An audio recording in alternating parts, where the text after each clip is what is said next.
small audiences and the fact that it doesn't matter whether there's 5 or 10 or 500. And so I love to tell this story on my young daughter. She was about 10 or 11, 12. No, she was a young teen, going 12, 13, the attitude years. And we were singing in a place in Anchorage called AmVets. And I believe you guys may have played there before. Pete Frothingham, his wife Bonnie Rose, and brother Bill, they're old musician friends of mine from Alaska. Anyway, so Jewel and I kind of followed them around. Whenever they'd do a gig, Jewel and I would go and sing a couple numbers. And then when they moved on to the next place, me and Jewel would take the place that they got warmed up for us. So one night we were playing music, and there was one veteran at the bar. He barely hold his head up. So Jewel basically had a bad attitude, and I said, Jewel, we're singing, we're getting paid. This is a paid gig. And she said, Dad, there's just one old drunk at the bar. And I said, he's an audience. Well, she had a bad attitude, and she didn't sing very well, and she was rotten. Well, about halfway through the evening, we looked up, and here comes this one guy. He'd left his bar stool, and he came staggering up to the stage, and he looked up at Jewel and said, what is your problem, sour puss? And he stumbled out the door. Apparently, he didn't want to be in the same room with this teenager's bad attitude. And I looked at Jewel, and she looked at me, and I didn't have to say a word. And she and I both tell that story. So really, I've learned over the years, it really doesn't matter. I'm so thrilled that you guys are here, that you took the time out to come. Old friends, fans of the show.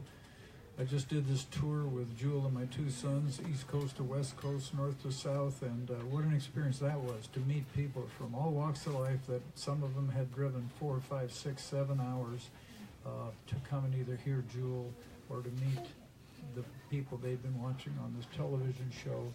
And what a thrill to meet people that already know you, that have been down the switchback and up the beach and up the mountain bear hunting and goat hunting. And so it's a real thrill. And even though I don't know most of you here, I know that you've been watching the show, so we're acquainted. And so far, I think you get the most book purchase award, unless you're just sitting them beside you there. I did a book signing down in Las Vegas. A family came in, they bought 7 books, and I got a text from her. She said, I'm gonna go right home and read it. So I gave her my phone number. Halfway through the night, she said, I can't lay it down, I can't go to bed, I should have bought more. And I texted her back, I said, good grief, you bought 7, what would you have done if you'd had more? In case you don't know what the book's about, basically, I've had only one public chance so far to explain what my book's about. And in Las Vegas, I said it's about how I got from there to here. And I could tell by the audience's response that I'd have to come up with a little bit more imaginative description. So I said, well, it's about slogging through the swamps and the brush and the thorns and the thistles to get part way up the mountain. Still got a long way to go, but if my journey makes you realize, whoa, I'm not the only one that's got a struggle, then it's good. If telling you about my journey gives you some clues on the trail you're on, then it's a good thing. I spent probably half of my life cussing my dad, being angry at him for everything bad about me, everything bad about my life. And of course, everything good about my life, I gave myself credit for. I invented it, I discovered it.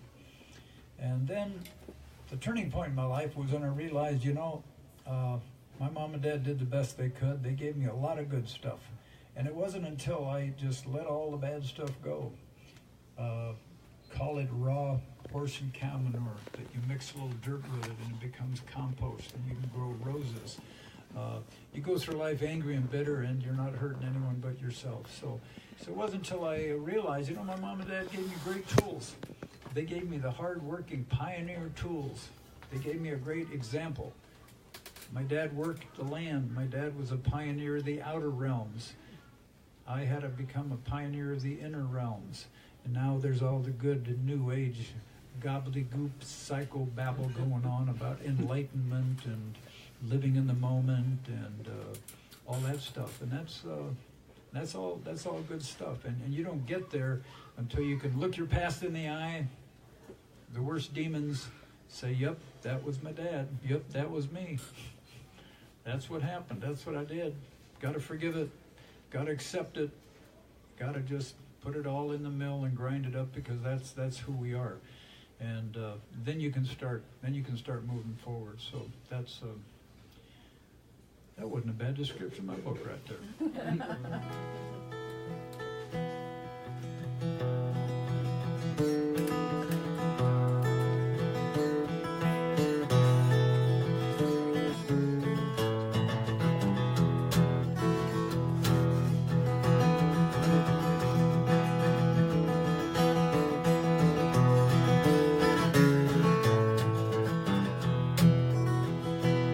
He was a hard man,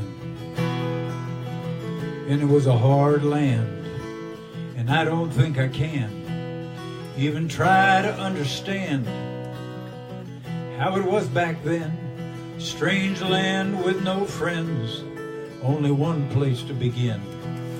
So my mom and my daddy, they dug in. 'Cause that's what you did when you were a pioneer. You dug in.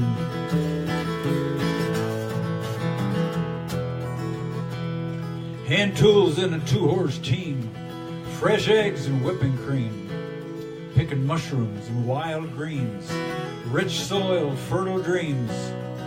Alaskan summers long, young backs were growing strong. And even when things went wrong, there always was time for song. Before every meal, instead of bowing our heads, we held hands in a family circle. We sang our prayers instead. Sometimes I was young and angry, didn't always feel like singing along. That's when my mama said, and my daddy said, son, take your time, you'll find your song. Take time to find your song. All my children, take time to find your song.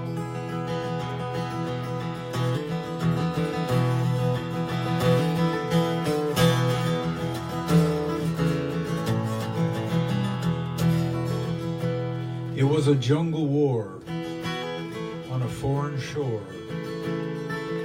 I was longing for the free life I had before. Well, tell me, was it right or wrong to kill those Viet Cong? Well, thank God I have my guitar along, and I always took time to find my song.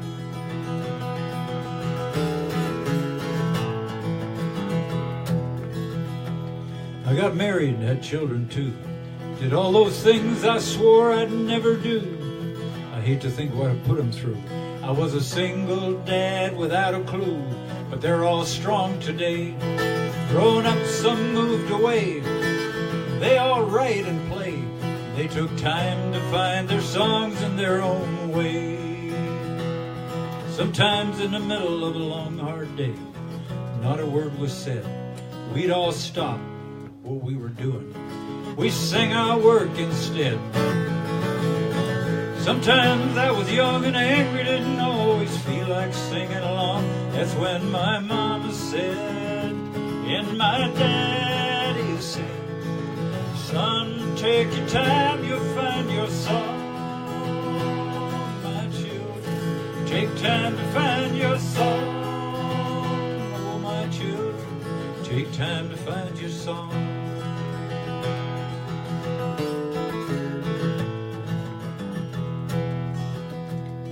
It was a hard land, and it took a hard man. And the older that I am, well, the more I understand, because that's what happens to us as we get older. We understand our old moms and our old dads just a little better, don't we? My mom and my daddy had a plan. Before every meal, instead of bowing our heads, we held hands in a family circle. We sang our prayers instead. Sometimes I was young and angry, didn't always feel like singing along. That's when my mama said, and my daddy said, shut up, boy, and eat your sauerkraut and your beans and taters, and maybe after you get the chores done, you'll have a little time to find your song. My children, take time to find your song.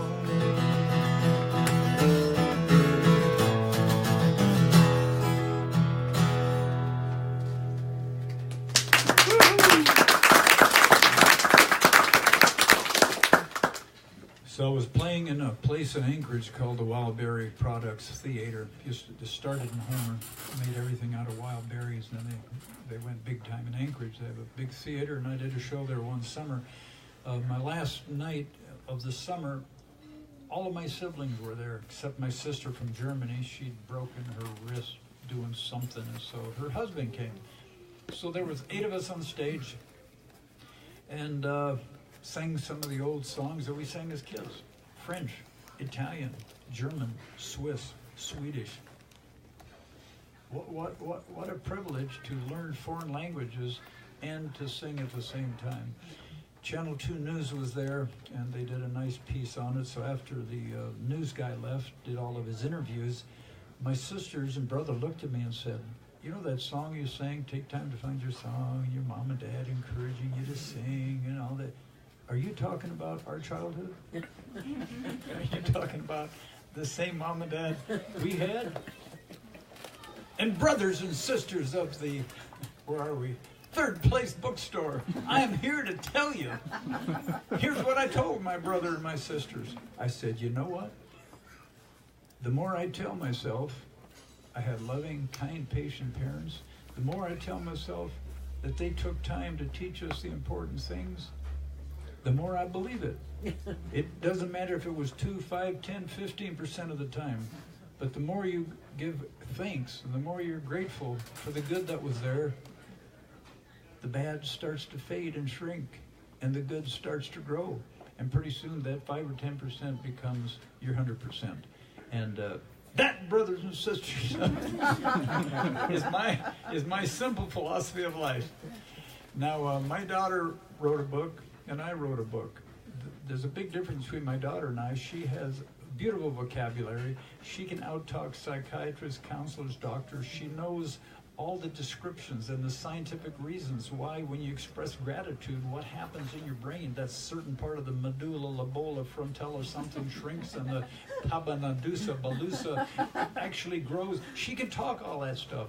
Me, I just say, I don't know how it works. And the more I say thank you, it was great, it becomes great. So I love that song because was my dad always encouraging? No. We had a lot of fights around the family table. Oh my gosh, he could reach us all.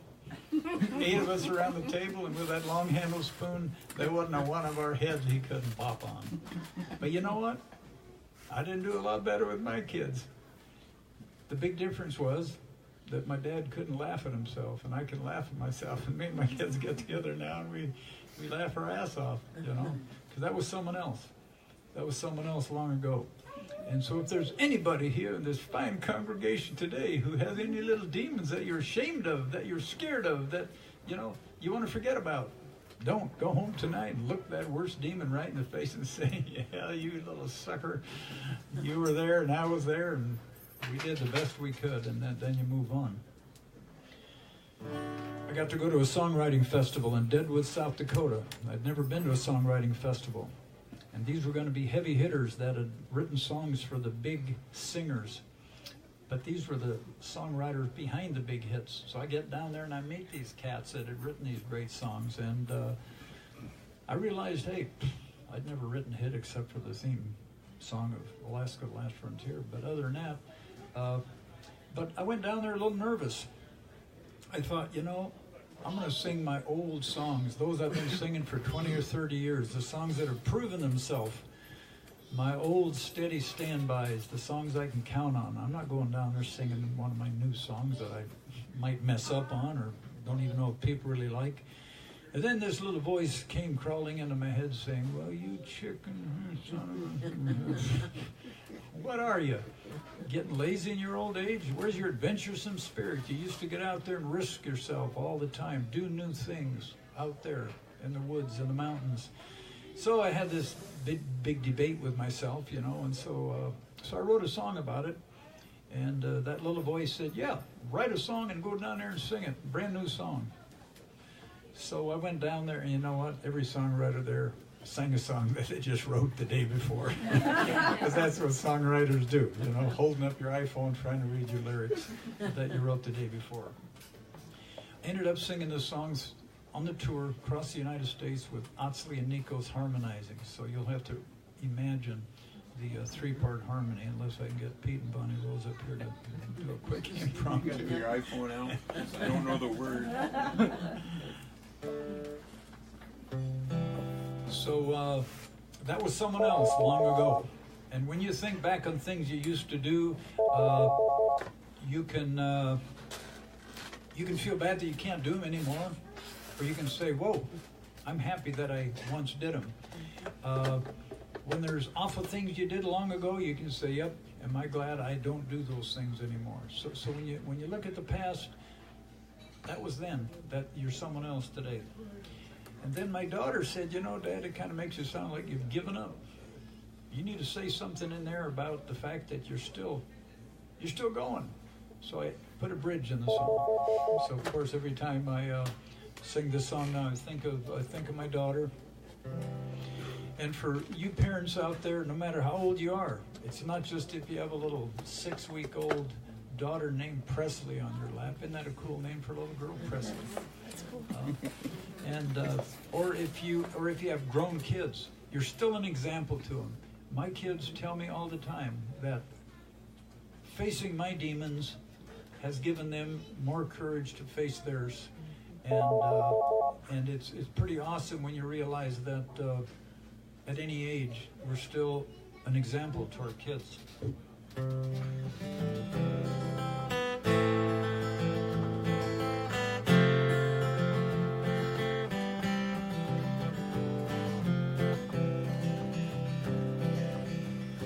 I want to stay on the safe trail, those familiar places that I already know. Well, I've been lost in the frozen forests, but that was someone else long ago. I just want to sit here by my wood stove, in my cozy cabin, sheltered from the wind and snow, blizzards and the high peaks of the mountains. That was someone else long ago. But that don't mean there ain't times that I don't reminisce.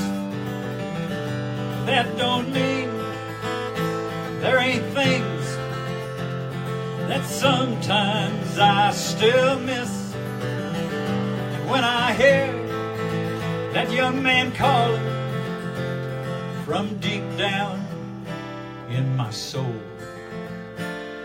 well, I just smile and I help him pack his bedroll. And I wish him well and I let him go.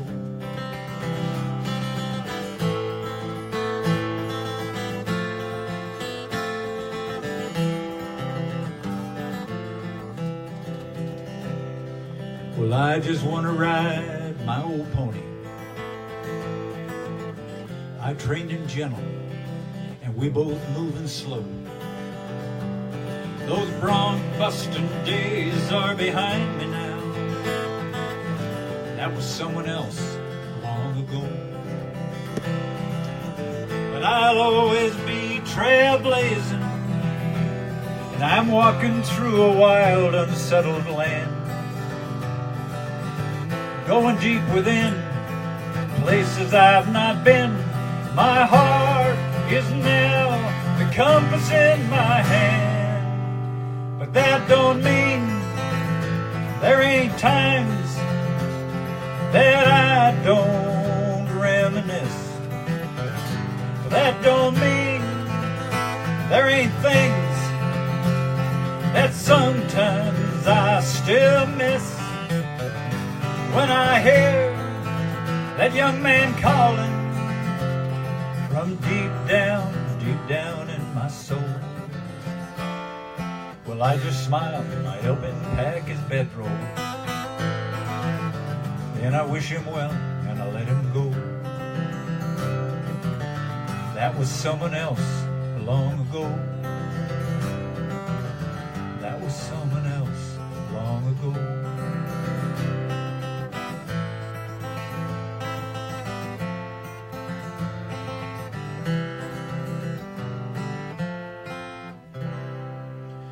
That was someone else long ago. Thank you.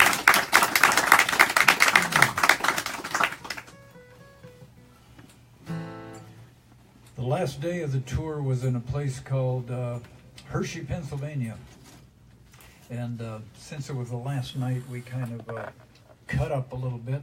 I'd written a song on the tour that my kids hadn't heard, so I surprised them. I said, "Hey, what have you guys been doing on this tour? Your old man's been busy writing music every day, doing a little songwriting. Band, back me up."